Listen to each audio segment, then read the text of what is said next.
രാവിലെ തന്നെ ഒരു ഗ്ലാസ് വെള്ളം കുടിച്ച് കുറച്ച് സമയം അങ്ങോട്ടും ഇങ്ങോട്ടും നടന്നപ്പോൾ തന്നെ സമയം 9 മണി ആയിട്ടുണ്ട്. എന്നാൽ പിന്നെ ബ്രേക്ക്ഫാസ്റ്റ് കഴിച്ചിട്ടാകാം ബാക്കി പരിപാടിയൊക്കെ എന്ന് വിചാരിച്ചു. ഇന്ന് പൊറോട്ടയും അതിലേക്കുള്ള കറിയും കൂടെ ആയിരുന്നു കേട്ടോ. പിന്നെ തലേ ദിവസത്തെ ചിക്കൻ്റെ ചട്ടി ഉണ്ടായിരുന്നു, കാരണം ചിക്കൻ കുറച്ചുണ്ടായിട്ടുള്ള ഉള്ളൂ. നിസു എൻ്റെ ഒപ്പം കൂടിയിട്ടുണ്ട്, അവനിവിടെ ഇരുന്ന് ചാടിക്കുകയാണ്. ഇന്ന് ലഞ്ചിന് ബിരിയാണിയാണ് ഉണ്ടാക്കാൻ പോകുന്നത്. ബിരിയാണി ഉണ്ടാക്കാൻ അറിയാത്തവരൊന്നും ആരും ഉണ്ടാവില്ല എന്നറിയാം, എന്നാലും ഞാൻ എൻ്റെ സ്റ്റൈലിലൊന്ന് പറയാം. മൊത്തമായിട്ട് എടുത്തിട്ടില്ലെങ്കിലും അവിടെ ഇവിടെയൊക്കെ ഉണ്ട്. ക്ലീൻ ചെയ്തെടുത്ത ചിക്കനിലോട്ട് കുറച്ച് മുളക് പൊടി, മഞ്ഞൾപ്പൊടി, ചിക്കൻ മസാല, ആവശ്യത്തിനുള്ള ഉപ്പും കൂടി ചേർത്തൊന്ന് മസാല പുരട്ടി വെക്കാം. ഇത് ഫ്രൈ ചെയ്യുന്ന സമയം കൊണ്ട് ഇതിലേക്ക് ആവശ്യത്തിനുള്ള മസാല റെഡിയാക്കാനുള്ള സവാള ഒക്കെ ഒന്ന് ക്ലീൻ ചെയ്തെടുക്കാമെന്ന് വിചാരിച്ചു. അതൊക്കെ ക്ലീൻ ചെയ്ത് അരിയലും കാര്യങ്ങളൊക്കെ അവിടെ നടന്നുകൊണ്ടിരിക്കുന്നുണ്ട്.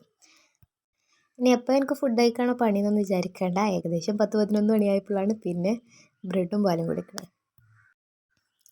ചിക്കനൊക്കെ ഏകദേശം ഫ്രൈ ആകാൻ തുടങ്ങിയിട്ടുണ്ട്. അപ്പോൾ അത് ചട്ടിയിൽ നിന്ന് എടുത്ത് മാറ്റിയിട്ടുണ്ട്. ഇനി ഫ്രൈ ചെയ്യാനുള്ള സവാള കുറച്ച് ഇട്ടിട്ടുണ്ട്.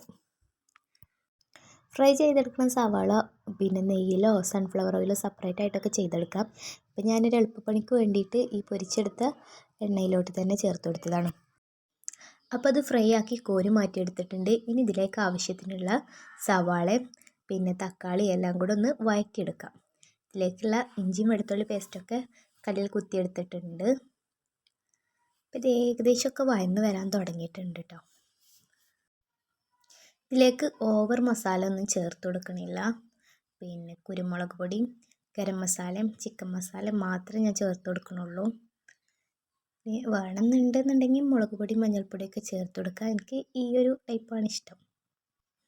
അപ്പോൾ ഇപ്പോഴാണ് നോക്കണത്, ഗരം മസാല തീർന്നു പോയിട്ടുണ്ട്. പിന്നെ ഒന്നും നോക്കിയില്ല, കുറച്ചെടുത്തിട്ട് ഒന്നും ചൂടാക്കിയിട്ട് പൊടിച്ചെടുത്തു. അങ്ങനെ ഗരം മസാലയും കൂടെ ഇതിലേക്ക് ചേർത്ത് കൊടുത്തിട്ടുണ്ട്.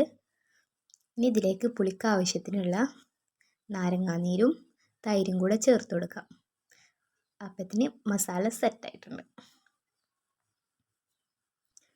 ഇനി ഇതിലേക്ക് അൺലിമിറ്റഡ് ആയിട്ട് കുറച്ച് മല്ലിയിലയും കൂടെ ചേർത്ത് നമ്മുടെ ചിക്കനും കൂടെ ചേർത്ത് നല്ലതുപോലെ ഒന്ന് മിക്സ് ചെയ്തെടുക്കാം. അപ്പോൾ ഇവിടെ മസാല സെറ്റായിട്ടുണ്ട്. ഇനി മസാല ഇവിടെ കിടക്കട്ടെ. നമുക്ക് റൈസിലേക്കുള്ള പരിപാടി വെക്കാം. റൈസിലേക്ക് നമ്മൾ സാധാ പോലെ തന്നെ വെള്ളം വെച്ചിട്ട് അതിലേക്ക് മല്ലിയിലയും പിന്നെ ആവശ്യത്തിനുള്ള ഉപ്പൊക്കെ ചേർത്ത് ഊറ്റിയെടുത്തിട്ടുണ്ട്. ഇനി ദം ചെയ്തെടുത്ത് അപ്പോൾ ഒരു 1-2 മണിക്കൂറിന് ശേഷം ദമ്മൊക്കെ പൊട്ടിച്ചെടുത്തിട്ടുണ്ട്. അപ്പോൾ നമ്മുടെ ബിരിയാണി സെറ്റായിട്ടുണ്ട് കേട്ടോ. അപ്പോൾ അടിപൊളി ടേസ്റ്റുള്ള ബിരിയാണി തന്നെയായിരുന്നു. അപ്പോൾ ഇത്രയൊക്കെ തന്നെ ഉള്ളൂ ഇന്നത്തെ വീഡിയോ. അപ്പോൾ നെക്സ്റ്റ് വീഡിയോയിൽ കാണുവരേക്കും ബൈ. Thanks for watching.